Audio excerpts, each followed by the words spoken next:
Hi guys. ఈ మధ్య న్యూస్లో ఎలా ఉన్నాయంటే ఎక్స్ వేరే పెళ్లి చేసుకున్నాడు అనేసి అమ్మాయికి హెచ్ఐవి ఇన్ఫెక్టెడ్ ఇంజెక్షన్ ఇచ్చింది ఒక ఆమె. ఇంకో మేము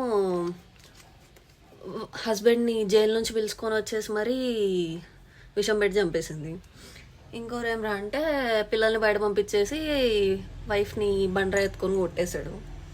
ఎందుకు ఇట్లా తయారయ్యారు జనాలు? కోపం ఉంటే తిట్టండి, ఇంకేమన్నా చేయండి, మరి చంపుకోవడాలు ఎందుకు? జైళ్ళు, లాయర్లు, అనవసరంగా డబ్బులు వేస్ట్. బయట మళ్ళీ అందరూ వీళ్ళు చంపేశారంట మామూలు దానికే ఏకేస్తున్నారు. ఇష్టం ఉంటే రెండో పెళ్ళి చేసుకోండి అబ్బా, ఆ డివర్స్లు ఇచ్చేసి. ఇప్పుడు ఇంకా ఫస్ట్ పెళ్ళిళ్ళ వాళ్ళకన్నా రెండో పెళ్ళిళ్ళ వాళ్ళకే తొందరగా అయిపోతున్నాయి. ఎందుకు ఊరికే స్ట్రెస్ తీసుకుంటారు? దేవుడికి మొక్కోండి. ఇంకా అది కూడా అవ్వలేదా, చేతపడి నేర్చుకోండి. Best option. ఒక పనితో అయిపోతుంది, డబ్బులు కూడా ఖర్చు లేదు.